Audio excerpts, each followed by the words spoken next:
결국 앞서 말씀드렸던 3,000명이 넘는 분들이 빨리 검진을 받고 내가 아니다, 아니면 좀 격리돼야 되겠다는 그 판단을 빨리 했으면 좋겠는데, 최근에 보니까 이런 걸 좀 막는 듯한 대자보가 아파트 단지에 붙었다는 얘기를 들었는데, 저희가 좀 그 이미지를 준비했는데요. 저 내용이죠. 네, 인천 부평구에 있는 한 아파트에서 붙였던 대자보라고 얘기합니다.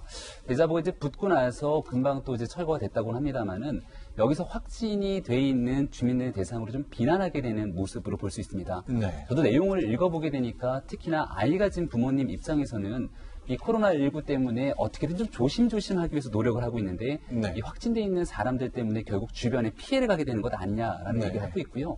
하지만 과도하게 이렇게 확진된 사람에 대한 비난들이 있게 된다면 네. 지금 현재 이 검진을 받기 위해서 나서야 되는 사람들이 오히려 위축되면서 숨어버릴 수 있는 개연성이 있다. 그러면 네. 이 문제를 해결하는 데 큰 도움이 되지 않기 때문에 어느 정도 서로 불편한 감정이 있더라도 여기에 대한 과도한 비난을 좀 자제해야겠다라는 여론들이 조성되고 있습니다.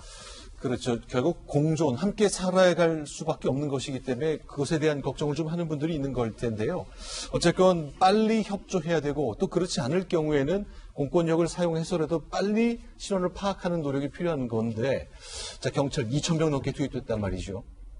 근데 경찰이 투입한 게 무슨 저기서 검문 검색을 하는 게 아니고 그런 건 아니죠. 예. 지난번에 있었던 것처럼 그 대상자들에게 확인하는 그 문의 전화를 하거나 네. 검진받도록 안내하거나 이런 것들을 하지 않겠나 싶은데요. 네. 아까 잠깐 말씀하셨던 인천의 그 대자보를 기사로 본 제 네. 아내가 저거 내 심정이다 그러더라고요. 그러니까 지금 그 계약을 하지 못해서 아이들을 돌봐야 되고 또 자신의 일을 해야 되는 대부분의 집안에 있는 주로 이제 엄마들이신데요. 네. 학부모들이 정말 답답해하고 이제 계약을 하는구나. 이제 네. 조심스럽게 일상으로 복귀하나 보다 그러다 이런 일이 터지니까 네. 저 답답한 심정을 대자보로 붙인 엄마의 심정이 바로 내 심정이다 이렇게 이야기를 하더라고요. 네. 근데 여기서 한 번 더 들여다봐야 될 것은 저희서 문구 중에 제가 좀 다 걸렸던 게 뭐냐면 날라리처럼 이렇게 하면서 비하하는 그런 표현이 있었습니다. 네. 답답한 심정을 알겠습니다만 이번에 이태원 클럽에서 터졌을 뿐이지요. 네. 그러니까 다중이 모이는 시설들이라고 하는 것은 어디든 있습니다. 사실은 우리가 이제 일상적으로 가는 식당도 있고요, 마트도 네. 있고요, 병원도 있고요, 되게 많은데 그냥 클럽에서 터졌을 뿐이지 그 클럽을 이용했던 분들을 비하하거나 또 혹은 그 클럽이 이른바 게이바라고 하는 것 때문에 네네. 그 이러저러한 언론 보도에 나와서 그분들을 비하하거나 또 의심하거나 혐오하거나 이렇게 나가면 안 되는 거예요. 그러니까 우리 사회에 그냥 같이 있었던 공동체 성원들이고 일원들이고요.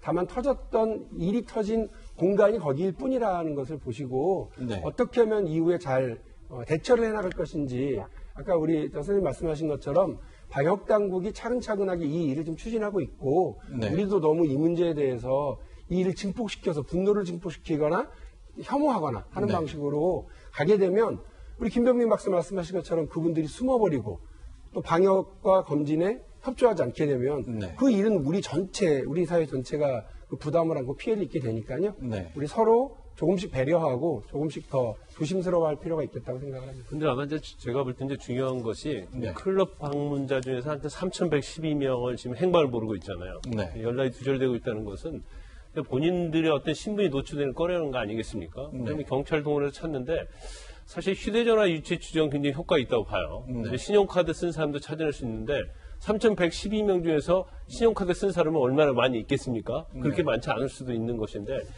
CCTV가 원래 경찰에서 찾을 때 한 범인을 추적할 때요. 뭐 몇십 명 정도는 CCTV 추적하면 정말 잘 찾아내요. 네. 뭐 그 집에 나와서 뭐 지하철을 탈다랄지 고속버스 탈다랄지 이게 다 관제의 어떤 CCTV가 있기 때문에 찾아낼 수는 있는데 문제는 지금 아무리 휴대전화 유체 추적을 경찰에서 한다 하더라도 이건 한계가 있다는 거죠. 그러면 사실 지금 거의 뭐 클럽에 간 사람들이 20, 30대 아니겠습니까? 근데 지금 가장 문제되는 것들이 무증상이 우리가 그 전에 이태원 클럽 이전에는 뭐 한 10% 정도 됐는데 이제 한 38%로 지금 거의 뭐 나오고 있기 때문에 이 젊은 층들은 더구나 활동력 반경이 굉장히 크면서 또 동선이 많고 그래서 이 무증사원자들은 이제 지금 계속 방송에 나온 게 조용한 전파자라는 말을 하잖아요. 그렇죠. 이 사람들을 어떻게 찾아내냐가 향후에 있어서 이 전파를 차단하는 데 있어서 굉장히 키포인트가 되지 않을까 싶습니다. 근데 고승덕 변호사께 좀 여쭤보고 싶은데 그래서 이제 서울시에서 하는 것이 좀 스스로 손을 들고 검진을 받아주십사. 그러나 이렇게 간곡한 당부에도 협조하지 않을 경우에는 이제 공익적 목적이겠지만 벌금 200만 원까지 부과할 수 있겠다 하는 걸 얘기했거든요. 네. 뭐 이런 게 다 법적 근거를 갖고 있으니까 좀 따라 주셔야 되겠죠, 시민들이. 사실 그렇죠. 그 박원순 시장도 안타까운 마음에 지금 네. 이제 어떻게 보면 호소하는 차원에서 익명 검사라는 제도까지 지금 이제 제안을 하고 있는 건데요. 네. 경찰에 이렇게 2,000명 이상 동원되게 되면 CCTV를 일일이 클럽에서 이제 그 당시에 있었던 사람 누군가 한 사람을 계속 따라가면서 네. 그 다음 CCTV에서 계속 옮겨가면 찾아낼 수는 있을 거예요. 그런데 시간이 걸리잖아요. 네. 그렇기 때문에 지금 이제 박 시장 이 익명 검사라는 것은 우리가 어차피 찾아낼 가능성도 상당히 많지만 네. 국민들 건강이 워낙 중요하니 빨리 신고해 주길 바란다. 그런데 개인정보라든가 신분 노출을 꺼리기 때문에 특별히 그 이름을 네. 공개하지 않는 익명을 하겠다 이렇게 이제 서울시장이 말씀하시는 거고요.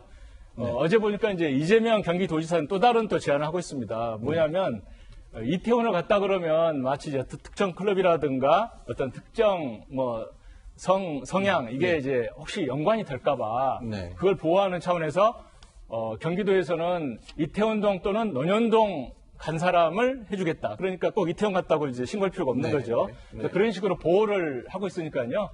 그 당시 갔던 분들은 어차피 나중에 좀 문제가 크게 터지고 뭐 벌금 이야기 나오기 전에 빨리 자진해서 익명검사든 뭐 논현동 갔다고 이렇게 하든 간에 네. 검사를 빨리 받으셨으면 좋겠습니다.